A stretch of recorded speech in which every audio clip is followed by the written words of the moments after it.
नमस्कार, आप देख रहे हैं हमारा खास प्रोग्राम 3 बजे की 3 बड़ी खबरें और मैं हूं आपके साथ ऋतु। शुरुआत करते हैं इस प्रोग्राम में। हम बात करते हैं दिन की उन 3 बड़ी खबरों को लेकर जिनका आपकी जिंदगी से सीधा कनेक्शन होता है। अक्सर खबरें बहुत होती हैं, लेकिन उनमें से कौन सी आपके लिए सबसे जरूरी है ये समझना आसान नहीं होता। इसलिए इस प्रोग्राम के जरिए हम आपके लिए चुनकर लाते हैं वो 3 ऐसी अहम प्रमुख खबरें जिनका असर कहीं ना कहीं आपकी जेब, आपकी सुरक्षा या फिर आपके रोजमर्रा के जीवन पर पड़ता है। हमारा मकसद है कि कम समय में आपको साफ, सरल और काम की जानकारी मिले, जिससे आप हर जरूरी खबर से अपडेट रहे। तो चलिए शुरुआत करते हैं।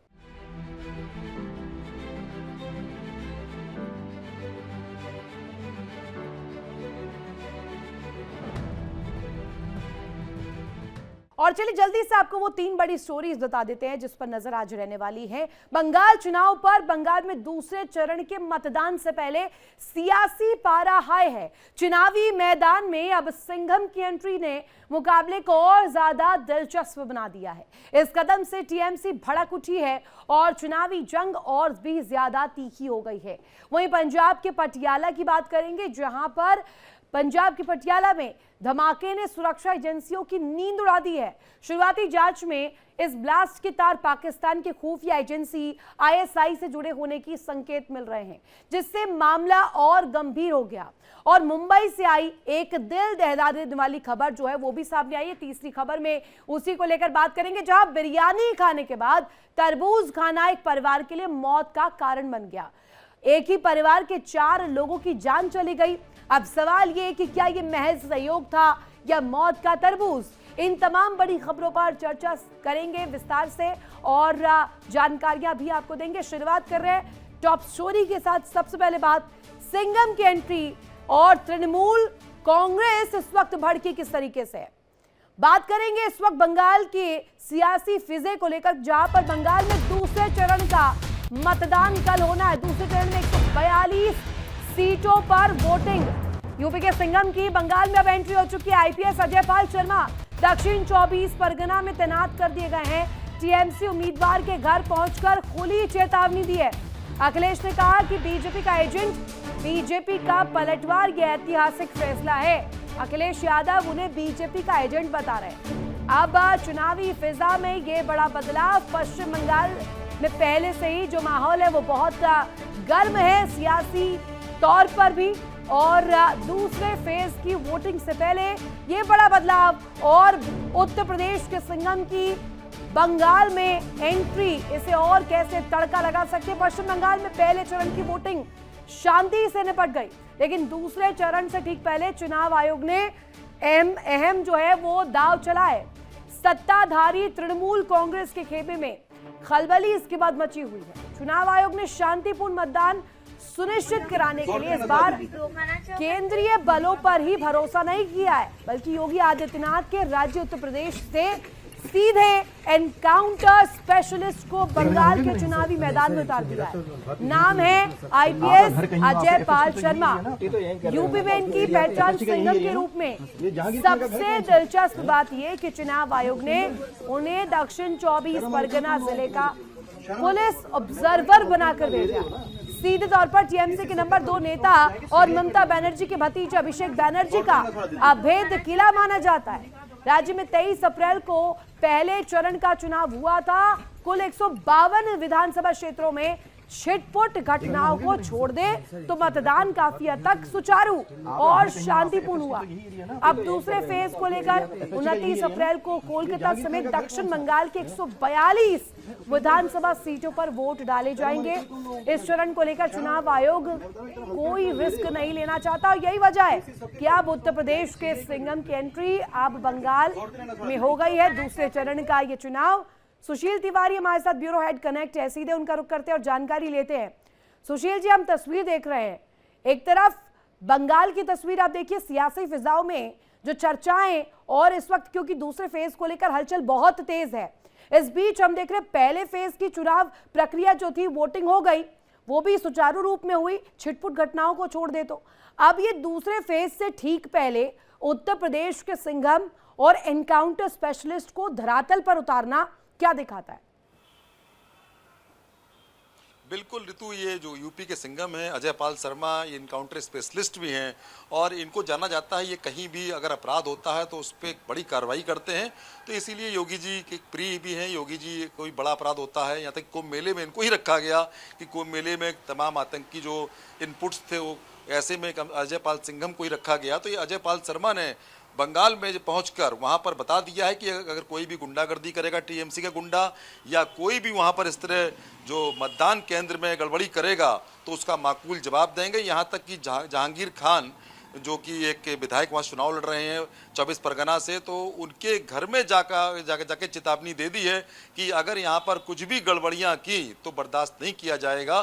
तो ये सिंघम ने बता दिया है कि फेयर इलेक्शन कराने के लिए वो लोग यहाँ पर आए हैं और पूरी तरह मुस्तैद हैं और वो फोर्स लेके टहल रहे हैं। उनका एक अपना अलग जलवा दिख रहा है और पूरे क्षेत्र में चर्चा का विषय है। और सबसे बड़ी बात है, इससे जो टीएमसी है वो भी कहीं ना कहीं इससे घबराई हुई है। यहाँ तक कि महुआ मोइत्रा ने तो तमाम ट्वीट्स कर दिए हैं, एक के बाद तमाम ट्वीट्स सिंघम को लेके कर दिए हैं। और अखिलेश यादव ने ट्वीट कर दिया, अखिलेश यादव ने कहा ये बीजेपी के एजेंट हैं।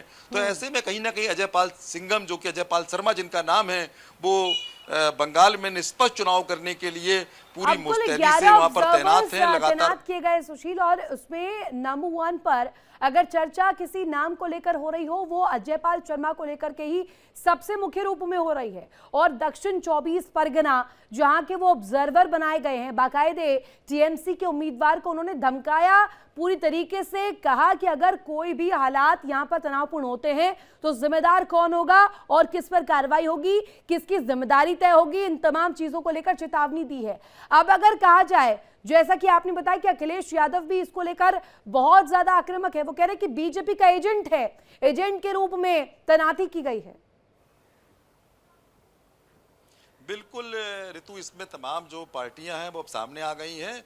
11 ऑब्जर्वर हैं, 10 का कोई नाम भी नहीं जान रहा है, लेकिन एक जो ऑब्जर्वर है जिसे सिंघम कहते हैं, अजय पाल शर्मा, उनके मूवमेंट से, उनके जिस तरह वहां पर निष्पक्ष चुनाव कराने के लिए उन्होंने एक मोर्चा खोल दिया है। बाकायदे वो प्रत्याशी के घर तक पहुंच गए, जो वहां पर गुंडे थे उनको ललकारा और उनको धमकाया और उन्होंने कहा कि अगर कोई भी गड़बड़ी करेगा तो बर्दाश्त नहीं होगा और इस पर बड़ी कार्रवाई की जाएगी। तो ऐसे में उन्होंने ये दिखा दिया है कि यूपी का सिंघम कहीं ना कहीं उसकी धमक बंगाल तक में है।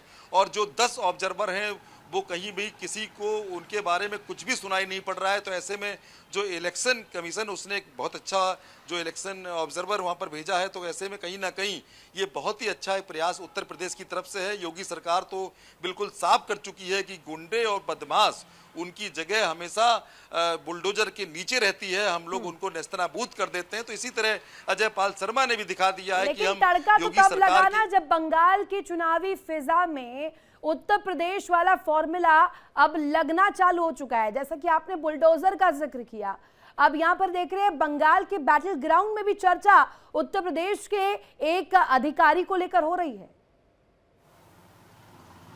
बिल्कुल ऋतु, जिस तरह जब भी योगी जी गए तो बुलडोजर बाबा के नाम से जयकारे लगे हैं, उनके हिंदू सम्राट के नारे लगे हैं। उन्होंने कहा कि जो भी यहाँ गुंडे बदमाश हैं उनको नेस्तनाबूद कर दिया जाएगा। बुलडोजर, हम बिल्कुल उनको बुलडोजर चलाकर खत्म कर देंगे अगर बीजेपी सरकार बनाते हैं।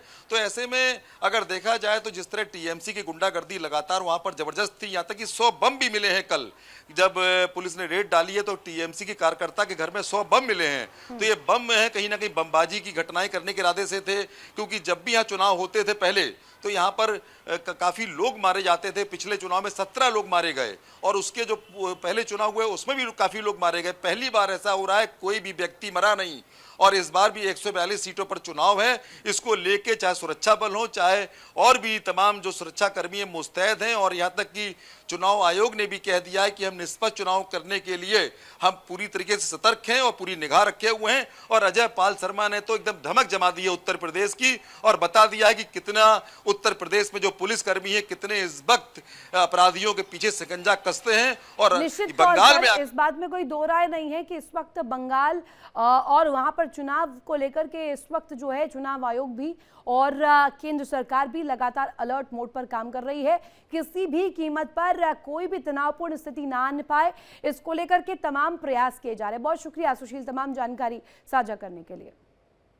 और बड़ी खबर पंजाब से, जहां रेलवे ट्रैक पर बम ब्लास्ट। पटियाला के राजपुरा शंभू रेलवे ट्रैक पर धमाका, जांच में चौंकाने वाले खुलासे हुए हैं। आतंकी अपने ही बम से उड़ा है आईएसआई से जुड़े ब्लास्ट के तार, और इसी वजह से अभी सुरक्षा एजेंसियों के हाथ पांव फूल रहे, क्योंकि पंजाब के पटियाला में आधी रात उस वक्त हड़कंप मच गया जब एक रेल लाइन पर जोरदार धमाका होता है। पटियाला जिले के राजपुरा शंभू के बीच रेलवे लाइन पर सोमवार की रात बड़ा धमाका हुआ। सूचना मिली कि रेलवे सुरक्षा बल जीआरपी और स्थानीय पुलिस वरिष्ठ अधिकारियों के साथ भारी पुलिस का जमावड़ा यहां पर मौजूद नजर आया। एक वरिष्ठ पुलिस अधिकारी ने बताया कि शंभू अंबाला रेल ट्रैक के पास यह घटना हुई है। यहां से एक अज्ञात शव भी बरामद किया गया है।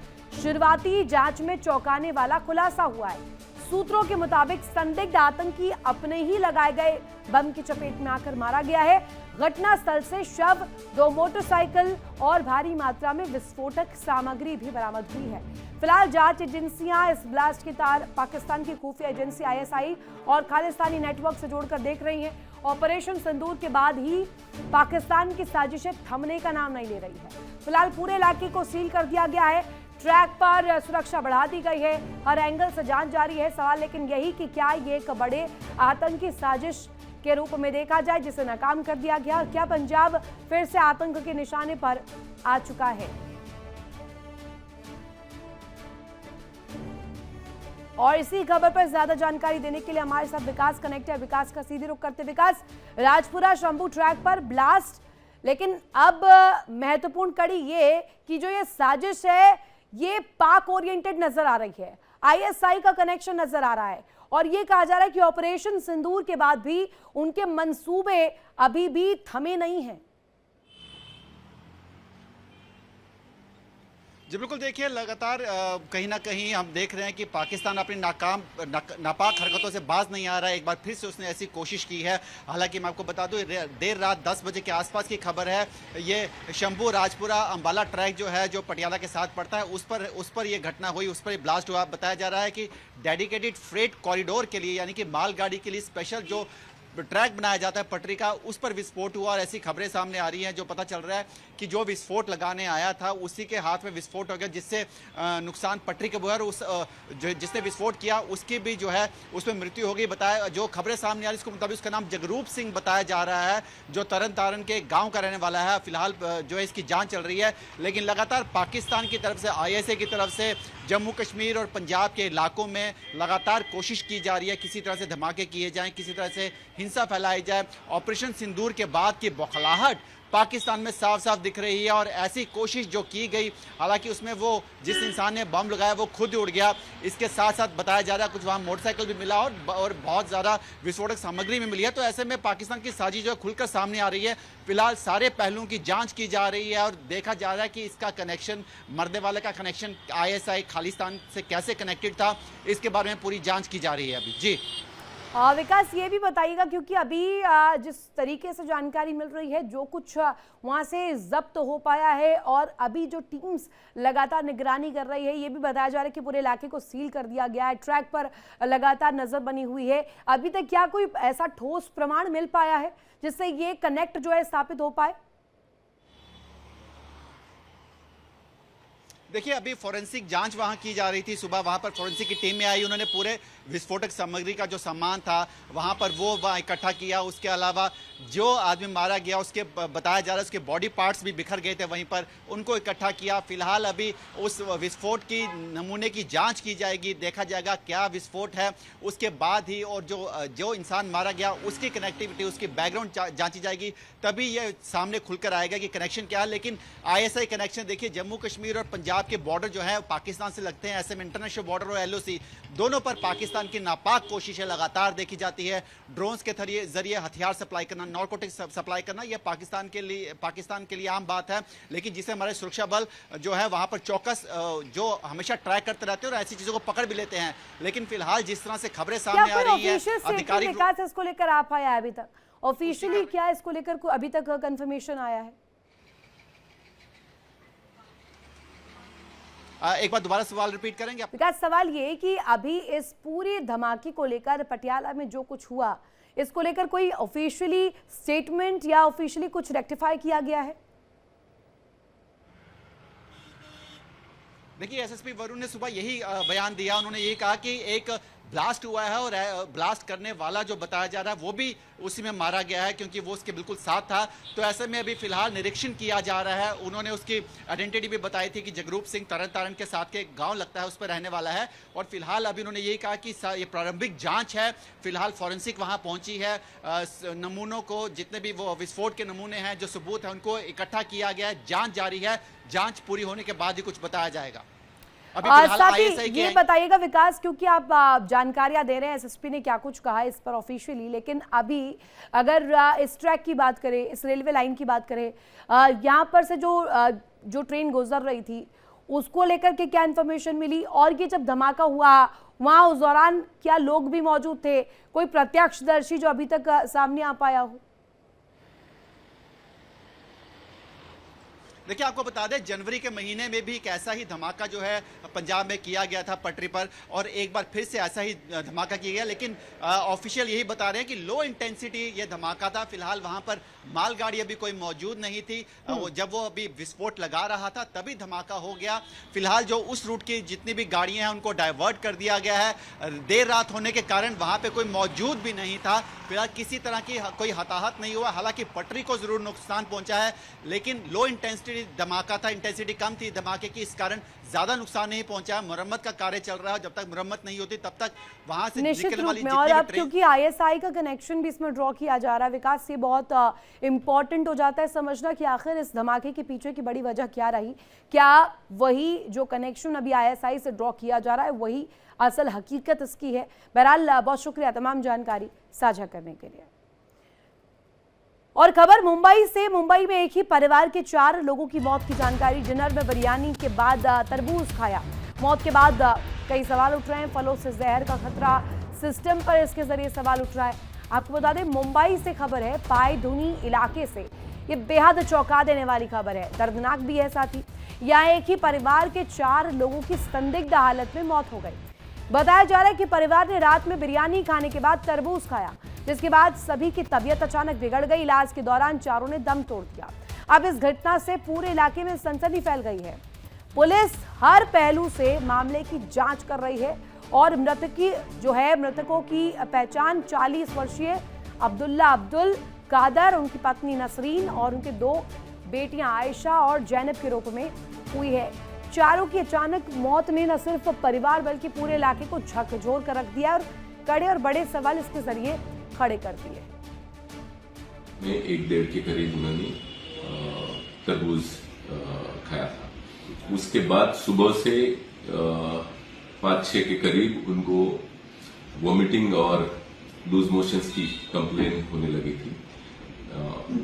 उसके बाद उन्हें नजदीकी हॉस्पिटल में ले जाया गया था और कल इन चारों की जो है वो मौत हो चुकी है। इन पे पोस्टमार्टम किया गया है और जो फूड के सैंपल्स हैं और जो बॉडी में सैंपल्स थे वो भी सैंपल्स पोस्टमार्टम में लिए गए हैं और इसकी आगे की जांच जो है जारी है। और इसी खबर पर ज्यादा जानकारी देने के लिए हमारे साथ नैना न्यूज रूम से मेरी सहयोगी कनेक्ट है। नैना का सीधे रुख करते। नैना, ये तो बहुत चौंका देने वाली खबर सामने आ रही है, साथ ही साथ दर्दनाक भी है, क्योंकि एक ही परिवार के 4 सदस्य जो है इसके जरिए मौत के घाट उतर चुके हैं। और अब सवाल यही कि ये तरबूज था या ये पूरी मौत का ये एक तरह से षड्यंत्र था, क्या इसकी वजह रही? बहरहाल अभी ऑफिशियल स्टेटमेंट नहीं आया है। पूरी घटना क्या है, जरा समझाइएगा दर्शकों को। देखिए, यही सबसे हैरान करने वाली बात हो जाती है खासतौर से ऋतु, कि कैसे ये गर्मियों का जो फेवरेट फ्रूट है वो कैसे जानलेवा बन गया। अब लोग दहशत में हैं। उसकी वजह यह है कि जो ये परिवार था दरअसल एक दावत में अपने अन्य परिवारजनों के साथ में पहले था। रात में बाकायदा सबने मिलकर डिनर किया। करीब 10 से 11 लोग थे बताया जाता है, और उसमें उस दौरान उन्होंने बिरयानी खाई। और जब ये परिवार वापस अपने घर लौटा तो रात के करीब 1 से 1:30 बजे करीब इन्होंने तरबूज खाया। तब तक तो सब बिल्कुल ठीक था, लेकिन जानकारी यह है कि अगले दिन सुबह अचानक से परिवार के चारों सदस्यों की तबीयत बिगड़ना शुरू हो गई। तबीयत भी ऐसी कि पहले एक की और ऐसा लग रहा था कि जिस तरह से उनका पेट खराब हुआ, उन्हें उल्टियां होने लगी। दावा ये किया जा रहा था कि उन्हें फूड पॉइजनिंग हुआ, जो शुरुआती लक्षण फूड पॉइजनिंग के ही नजर आ रहे थे। और आनन फानन में जब उन्हें अस्पताल लेकर पहुंचे तब पता चला कि उनकी किडनी पर इसका बहुत बुरा प्रभाव पड़ा है। उनकी किडनी फेल हो गई है और देखते ही देखते 4 लोगों ने दम तोड़ दिया। और जैसे ये मामला सामने आया, लोगों में हड़कंप मच गया कि क्या एक फल खाने से किसी की जान जा सकती है, क्या एक फल खाने से किसी की किडनी खराब हो सकती है। अब फिलहाल जांच की जा रही है। दरअसल कई अलग अलग बातें कही जाती हैं। आजकल जिस तरह से केमिकल युक्त तमाम वस्तुएं मिलती हैं, तो उसमें एक बहुत बड़ी वजह ये भी सामने रही। यही वजह है कि जैसे ही मामला सामने आया तो पुलिस भी हरकत में आई, पुलिस जांच में जुटी। हर उस एंगल पे जिस जगह पर अन्य परिवार के जनों के साथ में उनका डिनर करना हुआ, उन लोगों से पूछताछ की गई।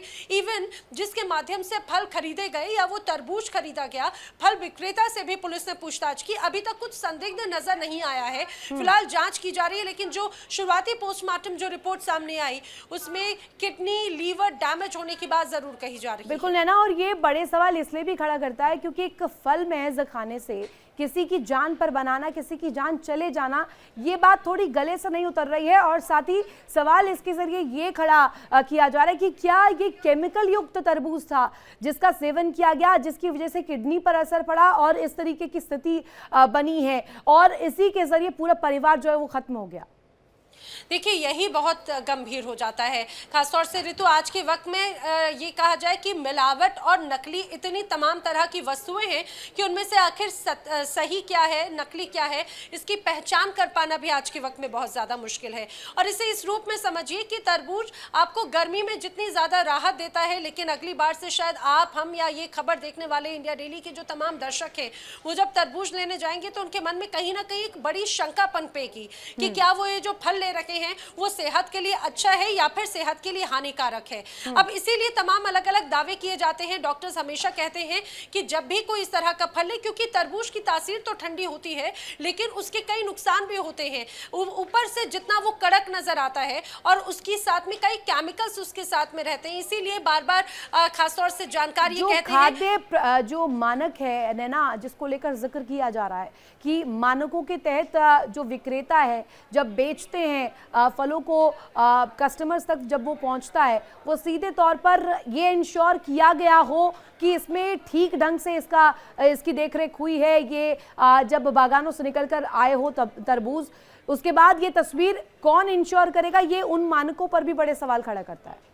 इसमें कोई शक नहीं। यही वजह है कि आजकल ऑर्गेनिक फूड का बहुत बोलबाला है, लेकिन खासतौर से अगर हम फल या सब्जियों की अगर बात करें तो उस ऑर्गेनिक की जो पहचान है वो करना बड़े मुश्किल स्थिति हो जाती है, क्योंकि इसको लेकर मानकों की अगर बात की जाए तो कई अलग अलग संस्थाएं ज़रूर हैं जो इसके इन तमाम पैमानों को, पैरामीटर्स को देखती हैं, लेकिन ऋतु फिर भी जो सीजनल फल होते हैं उनके लिए पहचान कर पाना बहुत ज़्यादा मुश्किल है। एक और बात ज़रूर ये कहने ज़रूरी हो जाती है, क्योंकि ये खबर सीधे आपकी, हमारे और हमारे दर्शकों की सेहत से जुड़ी हुई है। आज के वक्त में पहले जो हम सीजनल फ्रूट्स मानते थे, आज के वक्त में वो सीजनल ना रहकर 12 मासी फ्रूट्स हो चुके हैं। आम की बात हो, तरबूज की बात हो, अक्सर हम देखते थे कि गर्मियों के फल होते थे, लेकिन अब आप देखेंगे कि आपको दिसंबर में भी मिलेंगे, जनवरी में भी मिलेंगे, सितंबर अक्टूबर में भी मिलेंगे। तो दरअसल उनको प्रिजर्व करने के लिए जिस तरह से प्रिजर्वेटिव्स का इस्तेमाल किया जाता है, केमिकल्स का इस्तेमाल किया जाता है, सीजनल ना होकर अन्य मौसम में भी अगर वो बनाए जाएं तो दरअसल यही एक तरह से बड़े हानिकारक हो जाते हैं। जिस रूप से केमिकल्स का इस्तेमाल किया जाता है, पेस्टिसाइड्स का इस्तेमाल किया जाता है, जो बात में पहले कह रही थी, रिपोर्ट्स का इंतजार है कि जो नमूने लिए गए हैं उनमें क्या कुछ सामने आता है। लेकिन सवाल अब भी वही कि क्या ये तरबूज की वजह से हुआ है, ये बिरयानी की वजह से हुआ है, ये भी अभी स्पष्ट नहीं हो पाया, क्योंकि डिनर किया उसके बाद तरबूज भी खाया, ये दोनों चीजों का जिक्र हो रहा है। देखिए, यही जो शुरुआती बात जो कही गई थी, इसी वजह से फिलहाल जांच की जा रही है कि आखिर चूक कहां पर हुई, क्योंकि फूड पॉइजनिंग होना बहुत आम सी बात है। कई बार हम देखते हैं कि अगर बासा खाना या फिर ऐसी कोई वस्तु जो शरीर को सूट नहीं कर रही है, उसके एक तरह से रिएक्शंस नजर आते हैं। लेकिन किसी के मल्टी ऑर्गन फेल्यूर हो जाना और एक ही परिवार के 4 लोगों की मौत हो जाना अपने आप में बड़े सवाल जरूर खड़े कर देता है। जांच की जा रही है, तमाम जो टीम है, चाहे बात पुलिस की हो या फिर डॉक्टर्स की टीम, लगातार हर पहलू पर जांच कर रही है और जो भी इस कड़ी से कनेक्टेड है उन सभी से पूछताछ की जा रही है। ऋतु, बहुत शुक्रिया नैना तमाम जानकारी साझा करने के लिए आपका। और इसी के साथ यहाँ रुकेंगे छोटे से ब्रेक के लिए। इंडिया डेली आपके स्मार्ट टीवी पर मौजूद है। देखिए इंडिया डेली 24/7 अब आपके स्मार्ट टीवी पर। इंडिया डेली मौजूद है सभी डिजिटल प्लेटफॉर्म पर लाइव और लगातार। इंडिया डेली 24/7 हर दिन राष्ट्र को समर्पित।